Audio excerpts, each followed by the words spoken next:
नमस्कार दोस्तों।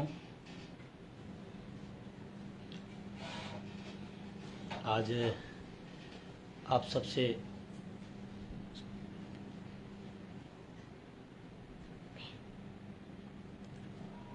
देखो अच्छे से आ रहा है, बात जा रही नहीं। बहुत सारे साथी जुड़ चुके हैं और लगातार जुड़ रहे हैं। सभी को मेरा नमस्कार, सभी को जय हिंद, जय भारत। काफ़ी दिन हो गया था आपसे बात की हुई है। यात्रा के बाद जब से लौट के आया हूँ, कई बार मन आया कि आपसे बात किया जाए, क्योंकि बहुत सारे यात्रा के भी अनुभव रहे हैं, उनसे भी आप बात करनी थी। आज क्योंकि 19 जुलाई है, बहुत सारे लोगों को पता होगा कि आज ही के दिन इस देश में बैंकों का राष्ट्रीयकरण किया गया था, जो आम पब्लिक के लिए एक बड़ा सार्थक निर्णय साबित हुआ था। और कुछ बड़े कार्यक्रम, आगामी कार्यक्रम हैं, उन पर भी बात होनी है। बहुत सारे लोगों को धन्यवाद देना है, बहुत सारे लोगों का आभार व्यक्त करना है और तमाम NMOPS के बैनर तले पूरे देश में जो कार्यक्रम चल रहे हैं, तमाम राज्यों में चल रहे हैं, कुछ बड़े कार्यक्रम होने हैं जो पूरे देश में होने हैं, उन सब पर भी आपसे बात होनी है। बहुत सारे साथी जुड़ चुके हैं, बहुत सारे साथी लगातार जुड़ रहे हैं और अच्छा लग रहा है, क्योंकि यात्रा की जो थकान थी, यात्रा तक तो बिल्कुल नहीं पता चला, लेकिन यात्रा जब ख़त्म हुई तो बहुत ही ज़्यादा असर पड़ा शरीर पर, शारीरिक रूप से। और बहुत सारे साथी जो हमारी इस यात्रा में लगातार चले थे, उन पर भी, और जिन लोगों ने यात्रा में व्यवस्था में लगे, उन पर भी एक ऐतिहासिक यात्रा साबित हुई। तो जुड़ जाएं सारे लोग, तो फिर बात शुरू की जाए विधिवत ढंग से। ज़्यादा नहीं, 2-3 पॉइंट हैं। एक तो इस यात्रा का जो अनुभव रहा है, मैं लिखना भी चाहता था, लिख नहीं पाया हूँ अभी। आने वाले समय में मैं लिखूँगा इस पर। दूसरा, इसका असर क्या रहा। तीसरा, जो निजीकरण का भूत सवार है इस सरकार पर, वो बहुत दुखदायी है। तमाम तरह से खबरें आती हैं, वो बहुत पीड़ादायक हैं। उस पर थोड़ी सी बात। और सबसे महत्वपूर्ण बात जो होगी, वो आगामी कार्यक्रम और 1 से 9 अगस्त तक जो सांसदों के घर पे है। दूसरा, जो दिल्ली की हमारी आपकी चढ़ाई है, उस पर बात होनी है। तो हमको लगता है काफ़ी साथी जुड़ चुके हैं और मैं सबसे निवेदन करूंगा कि आप अपने कमेंट बॉक्स में अपने जो सुझाव या कोई विचार, आप उसे शेयर करें, या कौन सा पद छूट रहा है उस पर आप अपनी बात अपने कमेंट बॉक्स में डालेंगे तो हमको लगता है ज़्यादा मेरे लिए सहूलियत होगी। चलिए शुरू करते हैं बात। सभी साथियों को मेरा नमस्कार। सबसे पहले तो तमाम राज्यों में प्राकृतिक आपदा जो बाढ़ के रूप में आई है,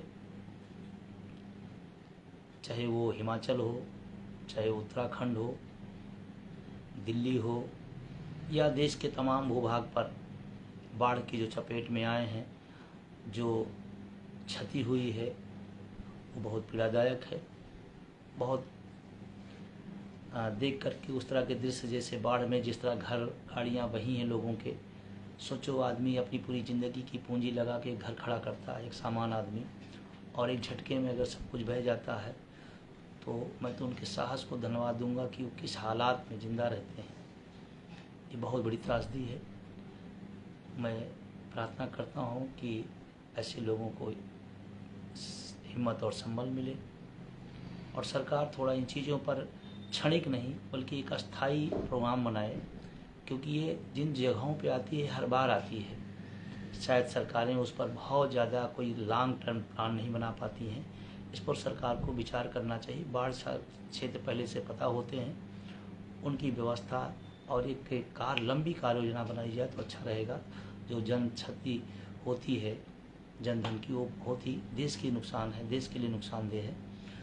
तो मैं ऐसे लोगों के प्रति सहानुभूति रखता हूँ और संगठन की तरफ से भी संवेदना व्यक्त करता हूँ जिनकी जन क्षति हुई है,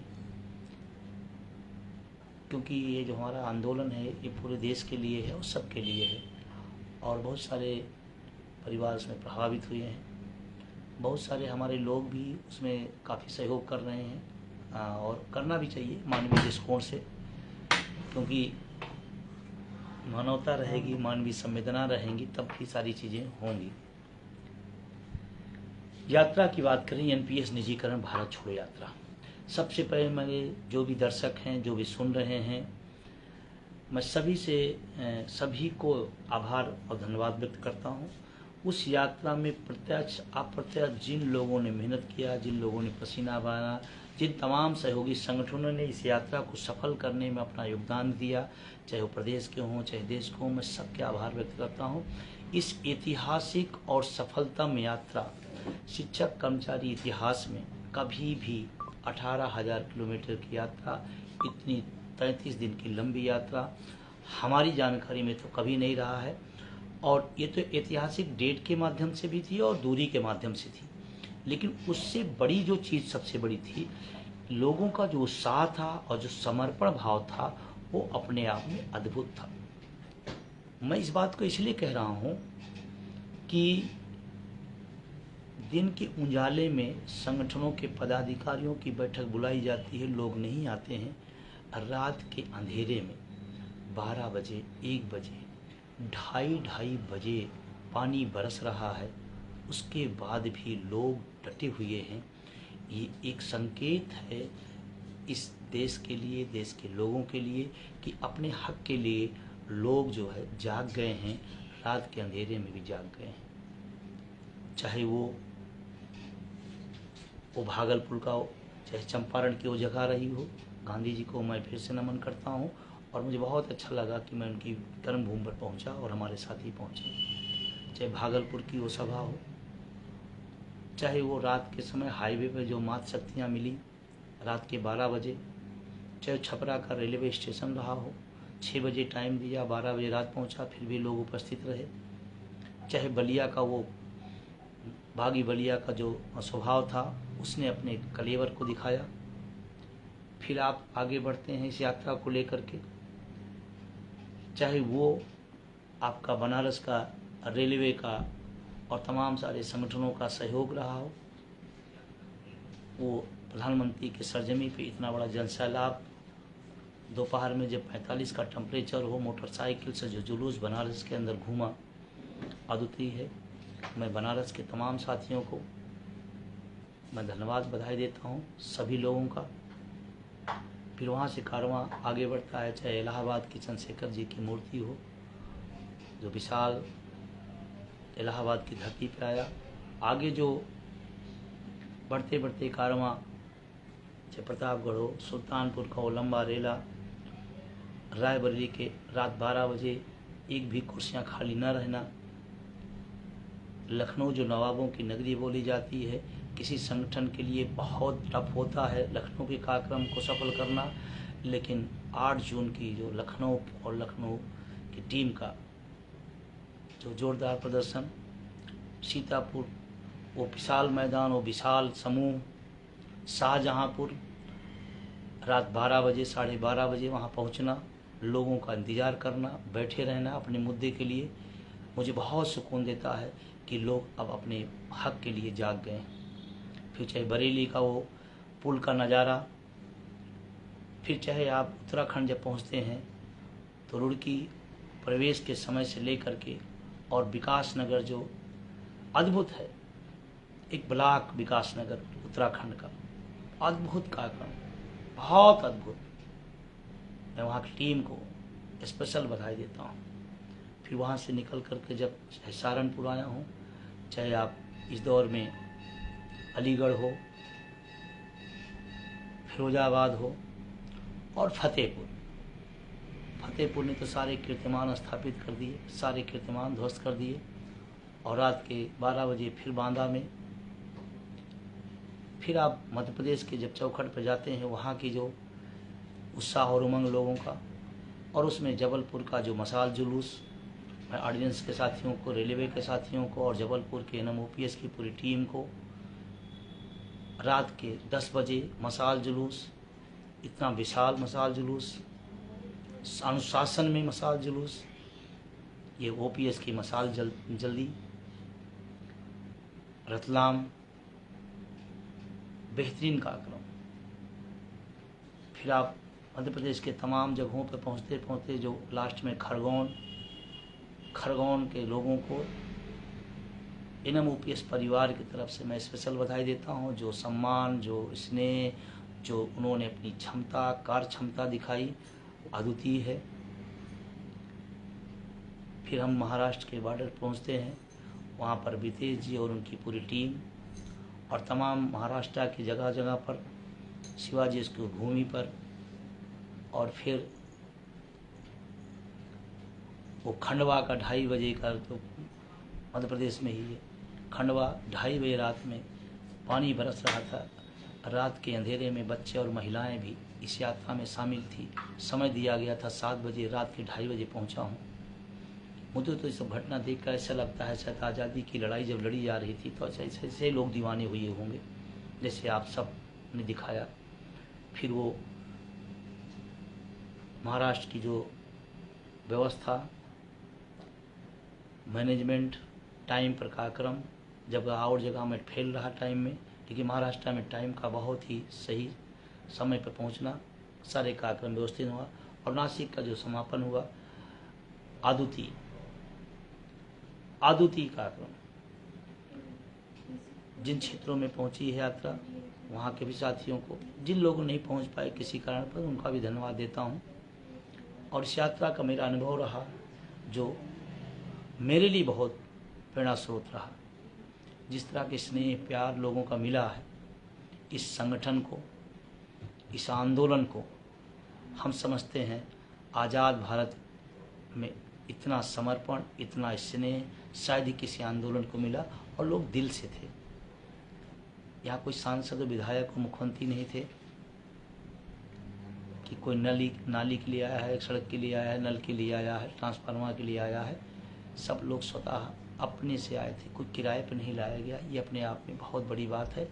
और हाँ, ये साथ दुर्भाग्य है, मैं इसको बिल्कुल कहूँगा, इस देश की मीडिया का जो नज़रिया है वो बहुत बदला हुआ है। ये हम सब के लिए, इस लोकतंत्र के लिए दुर्भाग्यपूर्ण है। मीडिया का काम होता है जनता की आवाज़ को आगे बढ़ाना, जनता की समस्याओं को सरकार तक पहुंचाना। शायद इस यात्रा को खासकर इलेक्ट्रॉनिक मीडिया ने जिस तरह से नज़रअंदाज किया वो इस लोकतंत्र के लिए बहुत खतरा है। ऐसे मीडिया के साथी हमारे, कहना नहीं चाहिए लेकिन बहुत दुखद रहा। ऐसी खबरें दिखाई जाती हैं जिनका कोई मतलब नहीं, न किसी सरोकार से मतलब है, लेकिन इतनी बड़ी इतनी ऐतिहासिक यात्रा, मुद्दों पर आधारित यात्रा, जाति, धर्म, भाषा, क्षेत्र की वो परिभाषा सब भूल करके दिल्ली के जो साथी हमारे राजघाट पर व्यवस्था दी, वहाँ पर समापन देकर सुकून मिला गांधी जी की उस भूमि पर, और चंपारण की गांधी शुरू हुआ, राजघाट तक पहुँचा। लेकिन मैं मीडिया की बात कर रहा था। ये बात मैं किसी पूर्वाग्रह से नहीं कह रहा हूँ। शायद बहुत छोटे छोटे खबरें ऐसे दिखाई जाती हैं जैसे देश की बहुत बड़ी खबर हो। ऐसे इलेक्ट्रॉनिक मीडिया में मेन थीम मिलाया जाता है जैसे लगता बहुत बड़ी खबर है। लेकिन इतनी ऐतिहासिक, इतनी बड़ी यात्रा और इतनी स्नेहपूर्ण यात्रा, रात के 2:30 बजे बरसते हुए पानी में बड़े बड़े राजनीतिक दलों की हिम्मत नहीं हो रात के 2:30 बजे मीटिंग कर ले, और उसके बाद नदारत। इसीलिए मैं बार बार आप सबसे कहता हूं कि अपने सोशल मीडिया का इस्तेमाल करिए, क्योंकि इस समय बहुत बड़ा चैलेंज है। अगर अपने हक की आवाज़ को आप नहीं लिख पाओगे, आप नहीं उठा पाओगे, तो एक चैलेंज होगा। और एक बड़ी यात्रा को ऐसे नज़रअंदाज किया गया जैसे कुछ हुआ ही नहीं। 18,000 किलोमीटर कोई छोटी यात्रा नहीं होती है। और आपको एक नई लाइन आज मैं देता हूँ, इस देश में शायद राजनीतिक घटनाक्रम ही देश की सबसे बड़ी समस्या होती है।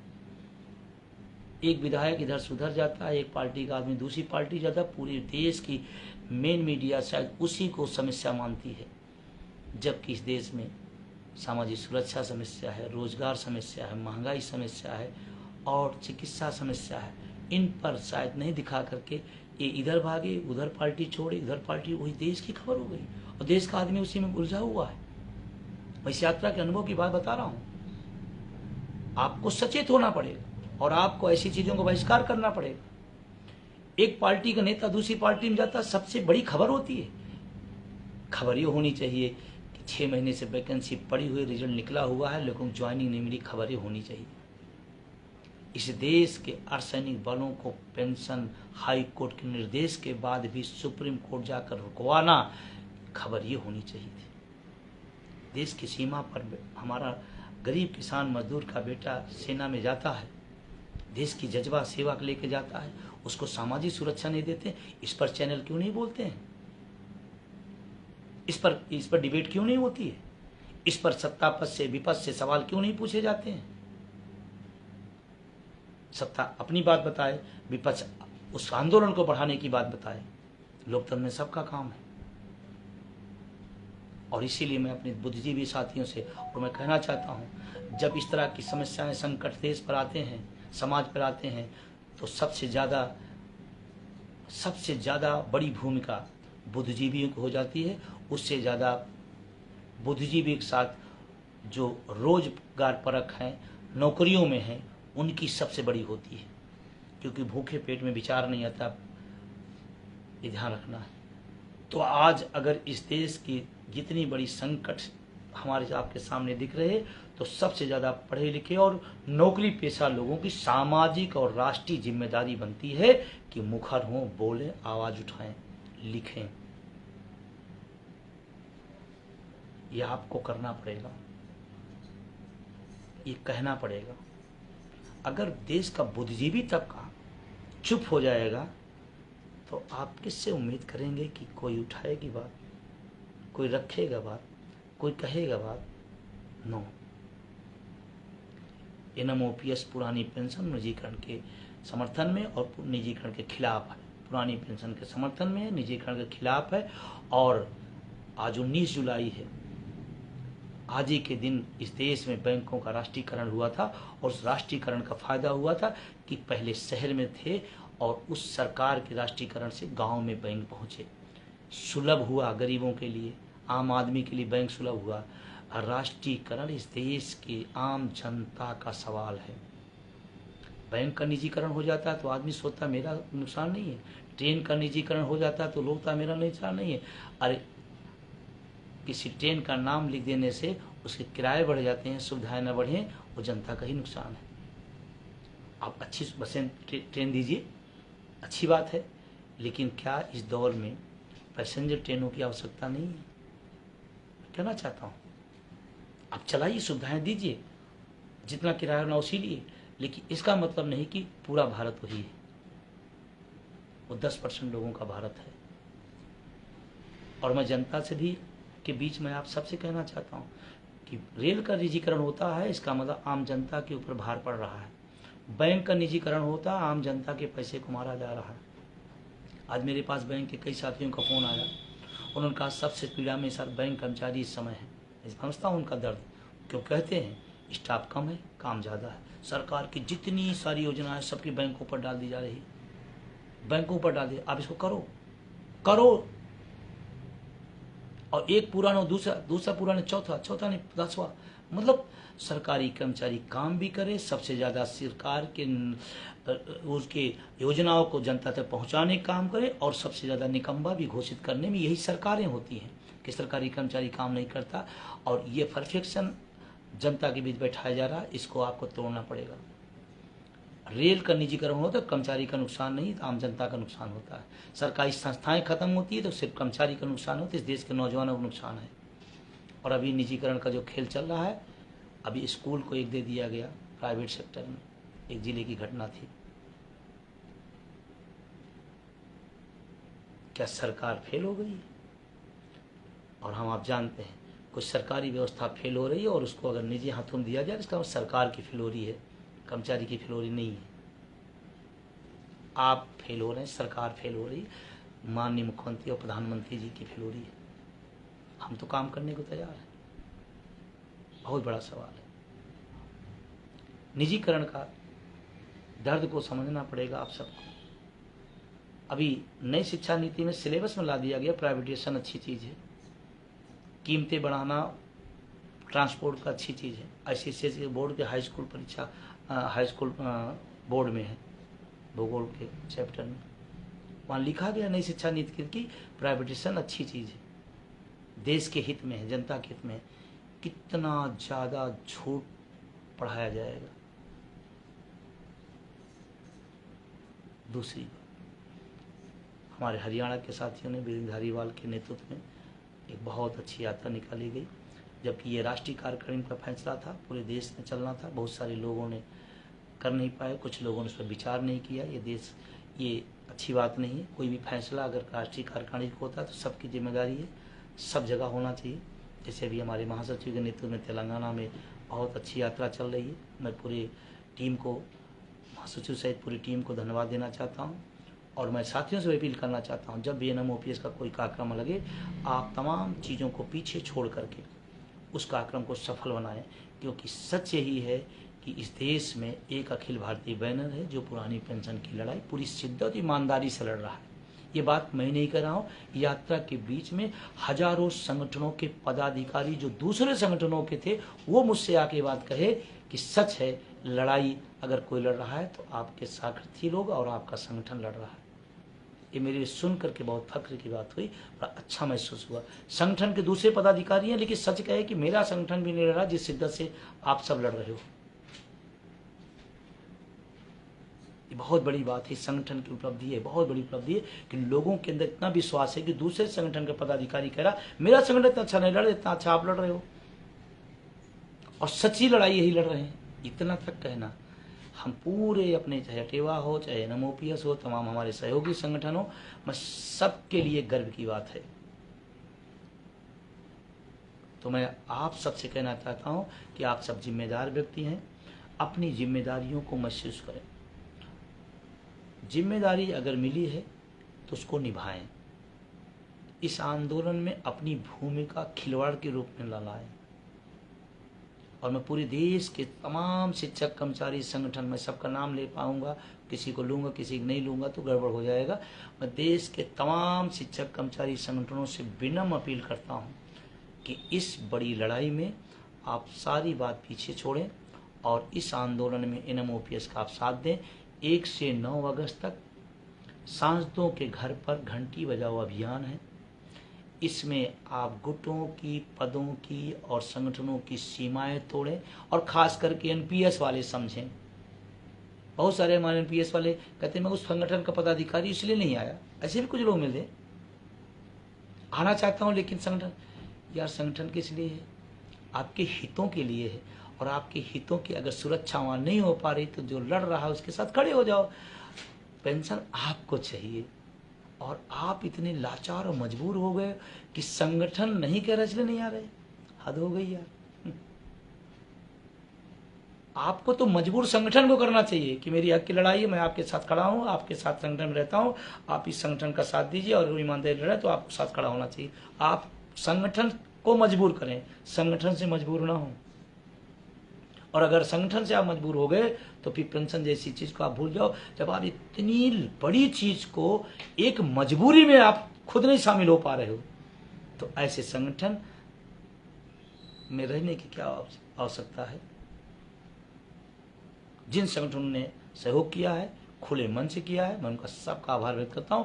और फिर मैं खुली अपील कर रहा हूं 1 से 9 अगस्त तक NMOPS की तरफ से, राष्ट्रीय कार्यकारिणी की तरफ से एक पूरे देश में घोषित किया गया है। और चाहे सत्ता हो चाहे विपक्ष हो, सबको आपके यहाँ जाना है, सबके यहाँ घंटी बजाना है। उनको सूचना पहले से आप दे दें, सूचना आप पहले से दिए रहें।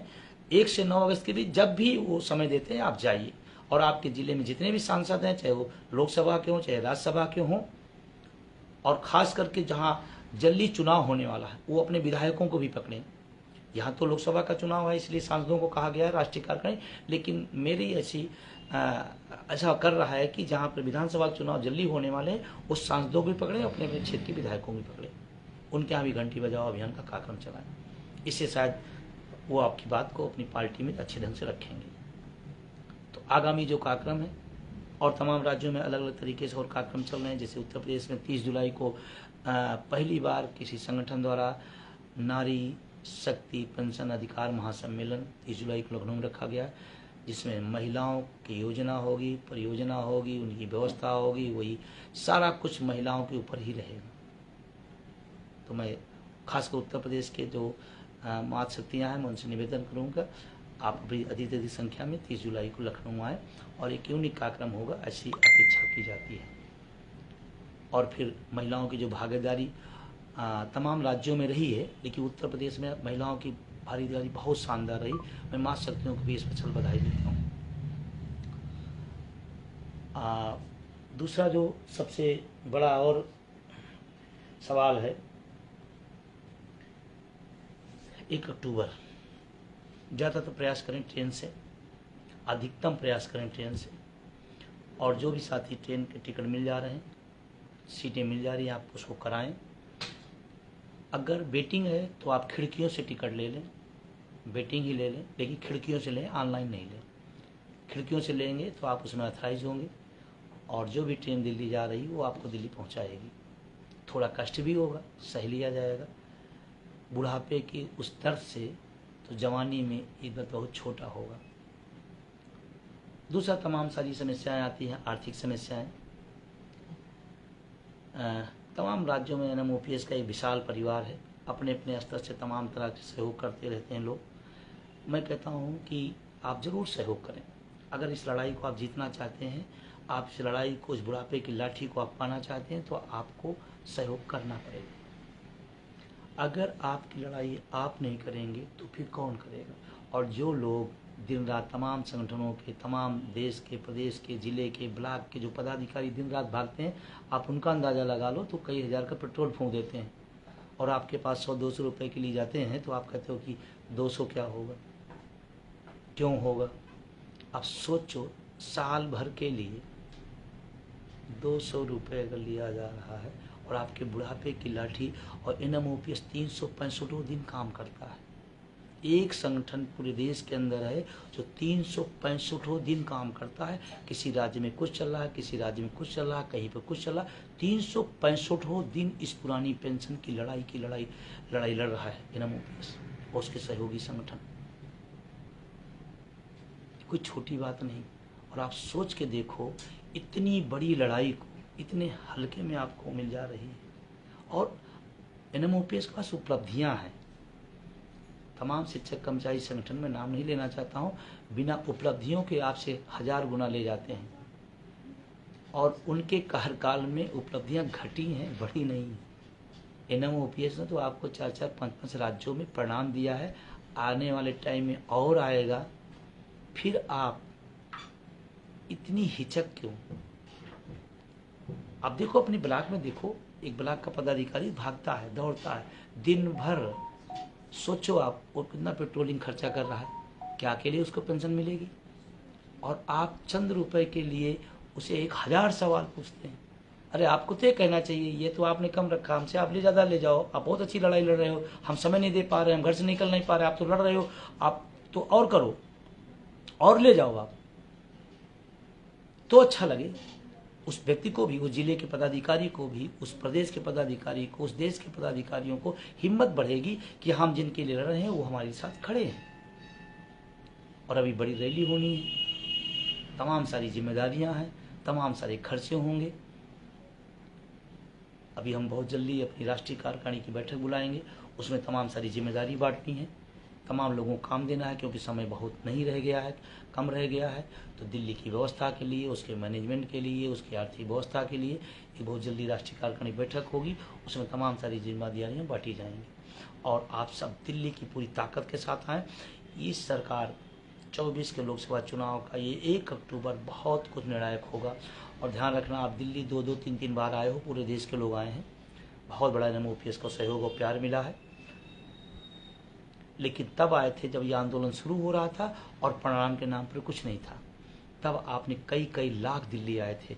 आज तो आपके पास प्रणाम है और सरकार इस आंदोलन को समझ गई है और इस मुद्दे की ताकत को समझ रही है।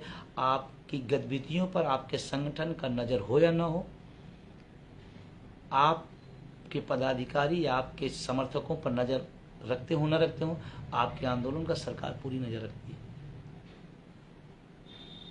कई जगह से लगातार फ़ोन आ रहे हैं, कितनी संख्या आ रही है, कैसे आएंगे, तमाम तरह की और जानकारियाँ, तमाम जगह से फ़ोन आते रहते हैं।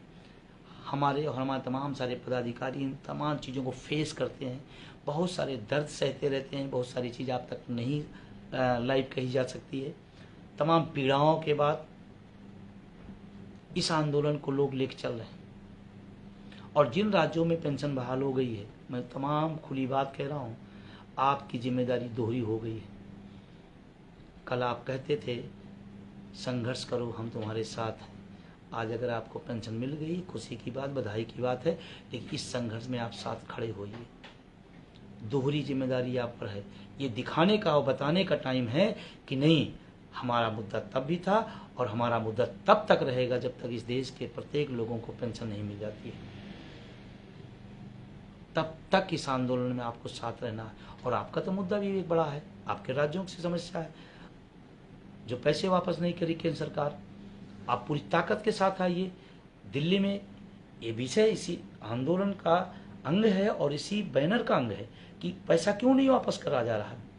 तो उसके दबाव के लिए भी 1 अक्टूबर को आपको दिल्ली आना होगा। तो केंद्र सरकार को माथे में पल पड़ेगा कि नहीं, पेंशन तो राज्यों में बहाल हो गई, लेकिन हमारा जो पैसा आपके माध्यम से, आपकी रुकावट की वजह से मामला फंसा हुआ है, उसको दो, नहीं तो हम दिल्ली घेरेंगे।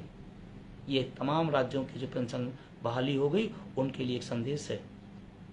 और खासकर उस राज्यों में जब आप राज्यों को पेंशन मिल गई, उस राज्य के आंदोलन में तमाम हमारे केंद्रीय कर्मचारी भी आपके साथ कदम से कदम मिला के चले हैं। आप राज्य के नाते पेंशन पा गए, लेकिन वो केंद्रीय कर्मचारी नहीं पाया है, वो आपके साथ पसीना बहाया है और आज उसकी लड़ाई है, उसके लिए है, तो आपको भी पसीना बहाना पड़ेगा। और ये सवाल लोगों के बीच में आया, क्या उन राज्यों से लोग आएंगे? और अधिकतम आए, प्रयास करिए जितने लोग आ सके आए, क्योंकि लोकतंत्र में संख्या बहुत मायने रखती है। अरे हम लोग तो मामूली लोग हैं, कर्मचारी हैं। जब देश के प्रधानमंत्री और मुख्यमंत्री किसी पार्टी के हों, उनको अपनी ताकत दिखानी होती है, तो उनके पास भी यही होता है कि एक बड़ी रैली करो, जिससे पता चले कि हमारा जनाधार इतना है। तो आप अपने हक के लिए इस लोकतंत्र में मुंडी ही गिने जाते हैं। और वोट फॉर OPS का अभियान क्लियर कट है। जो हमारी बात करेगा हम उसकी बात करेंगे, जो हमारा विरोध, बुढ़ापे की लाठी का विरोध करेगा, हम डंकी की चोट पर विरोध करेंगे। क्यों? हमारा संवैधानिक हक है। और मैं तो कहना चाहता हूँ, एक सवाल भी मैंने यात्रा में कहा था, अर्धसैनिक बलों को पुरानी पेंशन न देना कौन सा राष्ट्रवाद है? सोच के देखो, उनको शहीद बोला जाता है, शहीद का दर्जा नहीं है। सोच के देखो, उनके बलिदानों पर बड़ी बड़ी भाषण दी जाते हैं, लेकिन उनकी सामाजिक सुरक्षा पर कोर्ट का सहारा लेकर रोका जाता है। ये देश के अर्धसैनिक बलों के साथ अगर ये हो रहा है, तो सोच के देखो कि बाहरकी के बारे में क्या नजरिया होगा सरकारों का। और मैं देश के प्रधानमंत्री जी से बड़ा विनम्रतापूर्ण निवेदन करना चाहता हूँ, इस मैटर को नज़रअंदाज ना करें। पुरानी पेंशन की बहाली को नज़रअंदाज बिल्कुल ना करें, नहीं तो आप ही की पार्टी के कई मुख्यमंत्री, भूतपूर्व मुख्यमंत्री हुए हैं। और लोकतंत्र में जनता, आप भाषण देते हैं, जनता से बड़ा कोई नहीं है। हम भी इसी देश के नागरिक हैं, हम इसी देश के वोटर हैं। हम कर्मचारी बाद में हैं, वोटर और नागरिक और वोटर पहले हैं। और कुछ लोगों ने एक बार हमसे पूछा कि भाई शिक्षक कर्मचारी की लड़ाई है, इसमें बाकी लोगों की क्या ज़रूरत है? क्यों नहीं ज़रूरत है? हम किसान के बेटे हैं। अगर मेरे हक पर मारा जाता है तो मेरा किसान पिता भी मेरे साथ आएगा। हमारे भाई को नौकरियां ख़त्म की जा रही हैं, संविदा आउटसोर्सिंग के माया का जाल में फंसाया जा रहा है, तो हम क्यों नहीं खड़े होंगे? बिल्कुल खड़े होंगे। तो ये जो आंदोलन है ये सिर्फ शिक्षक कर्मचारी का आंदोलन नहीं, इस बात को समझिए, सारे लोग समझिए। आप अपने बच्चे को पढ़ा रहे नौकरी के लिए, संस्थाएं खत्म, नौकरियां खत्म, क्यों नहीं लड़ेंगे आप? निजीकरण के खिलाफ क्यों नहीं खड़े होंगे आप? खड़ा होना चाहिए। जिन घरों में बच्चे में नौकरियों में नहीं या नौकरियों में प्रयास कर रहे हैं उसको भी इस आंदोलन समर्थन करना चाहिए। किसान को, नौजवान को भी इस आंदोलन का समर्थन करना चाहिए। और जैसे मुझे अभी थोड़ी जानकारी हुई है, मुझे अच्छा लगा, हरियाणा में हमारे धारीवाल जी की तरफ से स्पेशल प्रयास हो रहा है कि तमाम सारे उनके यहाँ जो और पंचायतें हैं उसका भी सपोर्ट उनको मिल रहा है, और अच्छी बात है। किसान घर से हम लोग आए हैं, हमारे हक पे मारा जाए तो हमारे जो गार्जियन हैं किसान, वो भी हमारे साथ खड़े होना पड़ेगा। क्योंकि जब पेंशन हम पाएंगे तो अपनी पेंशन से अपने परिवार को ही तो पालेंगे पोसेंगे, तो परिवार क्यों नहीं संघर्ष में खड़ा होगा? तो भाई भी खड़ा हो, नौजवान भी खड़ा हो, किसान भी खड़ा हो। इस आंदोलन के जीतना बहुत ज़रूरी है। और ख़ास करके मैं बार बार कहता हूँ कि इस देश के अर्धसैनिक बलों को पेंशन नहीं दी जा रही है, उसके खिलाफ साजिश रची जा रही है। ये देश के प्रत्येक नागरिक का कर्तव्य है इस आंदोलन की सफलता में अपना भूमिका निभाएं। क्योंकि मैं कहना चाहता हूँ कि अर्धसैनिक बलों को पेंशन कौन नहीं पसंद करता? एक हिंदुस्तान के एक नागरिक हाथ नहीं उठाएगा जो कहेगा नहीं अर्धसैनिक बलों को पेंशन न दी जाए। एक आंगुली नहीं उठेगी, एक हाथ नहीं उठेगा। इसका मतलब सबके सब लोग समर्थन में है, तो समर्थन में है तो सहयोग भी करें। और 1 अक्टूबर की रैली बहुत विशाल होगी। जिस तरह की खबरें आ रही हैं, जिस तरह के रिजर्वेशन आ रहे हैं, जिस तरह की तैयारियां चल रही हैं अपने अपने लेवल पर लोगों का, सारे के सारे लोगों की तरफ से जो सूचनाएं हैं, एक विशाल रैली होने जा रही है 1 अक्टूबर को। और तमाम संगठनों से मेरी अपील है, 1 अक्टूबर MOPS जारी किया, आप कर्मचारी ये चाहते हैं तो आप अपना समर्थन कर दीजिए। उसके पहले कोई लगा रहा है, कोई कुछ लगा रहा है, कोई कुछ लगा रहा है। मतलब 1 अक्टूबर के पहले सारे संगठन लग गए हैं कि दिल्ली आ जाए। टुकड़े टुकड़े में लेकर क्या करेंगे भाई? और इतनी क्षमता थी तो 19 साल क्यों लगे, मेरा सवाल है। और विभाग अगर करा लेते तो विभाग, इस देश में बहुत सारे बड़े बड़े और ताकतवर विभाग थे, क्यों नहीं खत्म, क्यों नहीं हो गई वहाँ पेंशन?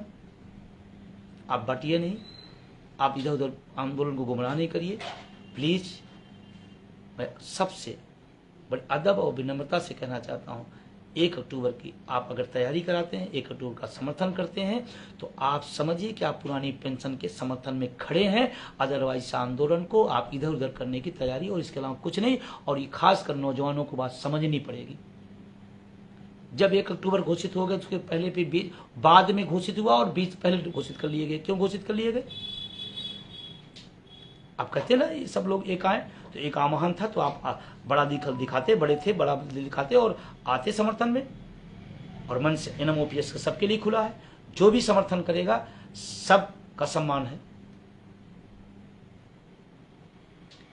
पूरे देशवासियों से मेरा विनम्र अपील है, 1 अक्टूबर की पूरी तैयारी करें। ये आंदोलन विजय बंधु का, ये आंदोलन तमाम पदाधिकारियों का नहीं है, ये आंदोलन आपका है। पूरी ताकत और पूरी हिम्मत और पूरे संबल के साथ आप 1 अक्टूबर को दिल्ली पहुँचें। हाँ, दिल्ली के आंदोलन में आप जब आते हैं तो मेरा विनम्रतापूर्वक निवेदन है कि हम अनुशासन और शांतिपूर्ण ढंग से करेंगे, क्योंकि देश मेरा है, ये संविधान हमारा है, ये देश लोकतंत्र हमारा है। हम लोकतांत्रिक तरीके से अपनी बात सरकारों से, प्रधानमंत्री से, सारे लोगों से कहेंगे। और प्रशासन से कहना चाहते हैं कि आप अनावश्यक अवरोध न पैदा करें, शांतिपूर्ण ढंग से हम अपनी बात कहना चाहते हैं, आना चाहते हैं, शांतिपूर्ण से अपनी बात कहेंगे। क्या तमाम बड़े बड़े आंदोलन, बड़ी बड़ी रैलियां, लाखों की रैलियां हम लोगों ने किया, हम लोग तो अपनी तरफ शांतिपूर्ण रहा। तो मेरा निवेदन है, हाँ, तमाम पुलिस के लोगों का फ़ोन आता है, पुलिस के साथियों का, कि सर वर्दी का मामला है, नहीं तो मैं भी आपके आंदोलन में कूद जाता। बहुत अच्छी लड़ाई लड़ रहे हैं। और पुलिस के साथियों से मैं स्पेशली और कहना चाहता हूँ, पूरी जवानी ये सरकार ले लेगी, बुढ़ापे में NPS का कटोरा पकड़ा देगी। और पुलिस वालों को भी दर्द मैं समझता हूँ, बहुत पीड़ा में है वो लोग, बहुत पीड़ा में है, कह नहीं पाते। हम सब तो अपनी बात कह भी लेते हैं, और सरकार तो अब कहने पर भी पाबंदी लगा रही है। अभी एक सूचना जैसे निकली थी कि रिटायर आदमी सरकार के खिलाफ कोई बात न बोले, नहीं तो पेंशन रोक दी जाएगी, कम कर दी जाएगी। ये लोकतंत्र की हत्या है, लोकतंत्र की हत्या है। सरकारों की खिलाफत करना लोकतंत्र का चैप्टर है। सरकार की आलोचना देश की आलोचना नहीं होती है, प्रधानमंत्री की आलोचना राष्ट्र की आलोचना नहीं होती है।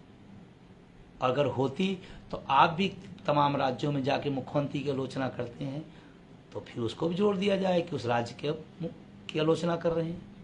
ये लोकतंत्र की भाषा है, ये लोकतंत्र का खूबी है और ये होना चाहिए। सहमत असहमत कोई बहुत बड़ी बात नहीं है, लोकतंत्र की खूबी है।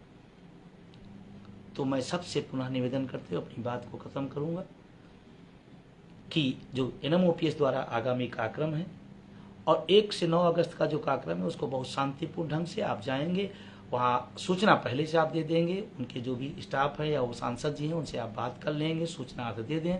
उसके बाद वहाँ एक ज्ञापन दिया जाएगा, ज्ञापन में आप पुरानी पेंशन की बहाली और निजीकरण की समाप्ति की बात रखेंगे और उनसे कहेंगे अपनी पार्टी और अपने दल में बात उठाएं, सरकार में है तो सरकार में उठाएं और उनसे एक पत्र, चाहे संसद चाहे सत्ता पक्ष को चाहे विपक्ष के, आप वहीं तत्काल उनसे निवेदन करें कि सर आप अपनी पार्टी के नेता को अपनी सरकार को एक पत्र लिखें और सारे सांसदों से एक पत्र लिखवाएं फिर से पुनः कि अपने पक्ष में। और ध्यान रखना है, घंटी बजाओ अभियान है, 24 का लोकसभा चुनाव है। आज हम घंटी बजाने आए हैं, आपके द्वार पर याचना करने आए हैं।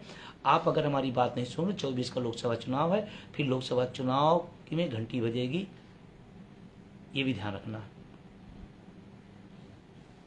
तो मेरा निवेदन है कि कार्यक्रमों को फोकस करें।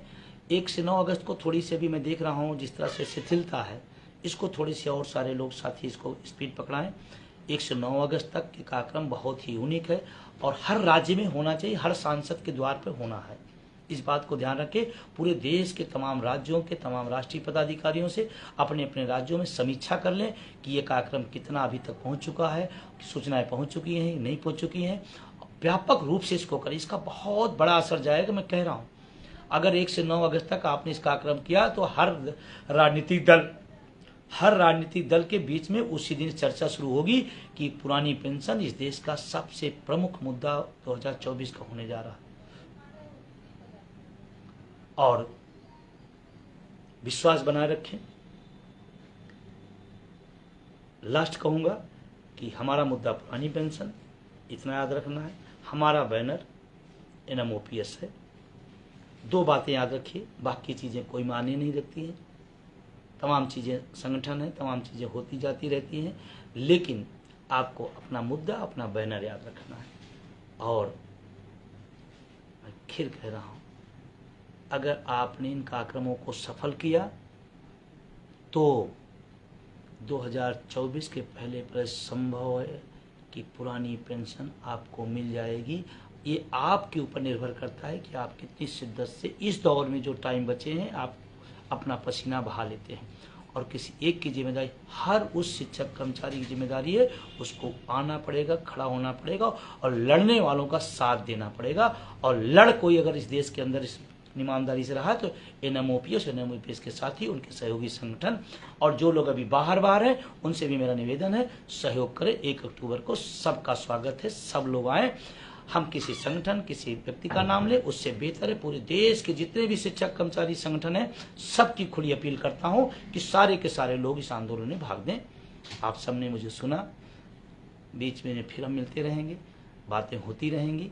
आप सबसे लास्ट निवेदन कि सोशल मीडिया पे थोड़ा सा लिखना पढ़ना शुरू करें, अपने मुद्दे के पक्ष, किसी के पक्ष निगेटिव न लिखें। अपना मुद्दा, अपना आंदोलन, अपना संगठन और इतनी ऐतिहासिक यात्राएं जो निकली हैं उस पर भी आप लिख सकते हैं। आप लिखते रहें क्योंकि मेन थीम की मीडिया इस आंदोलन को पीछे करना चाहती है। आने वाले टाइम में और आपके खिलाफ तमाम चीजें लाई जाएंगी, आप पहले से अलर्ट रहना। ये सब चीजें होंगी, संगठनों के अंदर तमाम दिक्कतें पैदा की जाएंगी। जब आंदोलन बड़ा होता है, खड़ा होता है, किसी लिए चुनौती बनता है तो संगठन को और आंदोलन को भी तरह तरह कमजोर करने के बहाने बनाए जाते हैं और तरह तरह की चीजें लाई जाएंगी। आप इन सब से सचेत होकर एक बात याद रखना, NMOPS पुरानी पेंशन के लिए है और हमारा मुद्दा पुरानी पेंशन है। हमें एक दिशा में NMOPS के साथ खड़े होना है। शुभ रात्रि, बहुत बहुत धन्यवाद। तमाम साथियों का जो लगातार कमेंट आ रहा है उन सबको भी शुक्रिया। और मेरा निवेदन है कि आप इस फेसबुक लाइव को अपने हर व्यक्ति तक, हर ग्रुपों तक इसको कॉपी पेस्ट करके आप पहुंचाएंगे, जैसे पूरे देश के अंदर संदेश जाए और 1 अक्टूबर ऐतिहासिक होगा, इस संदेश लोगों तक पहुंच जाए। लोग तैयारी करें, हम सब मिलेंगे, इसको सभी लोगों तक पहुंचाएं, ये मेरा निवेदन है। बहुत बहुत शुक्रिया, धन्यवाद।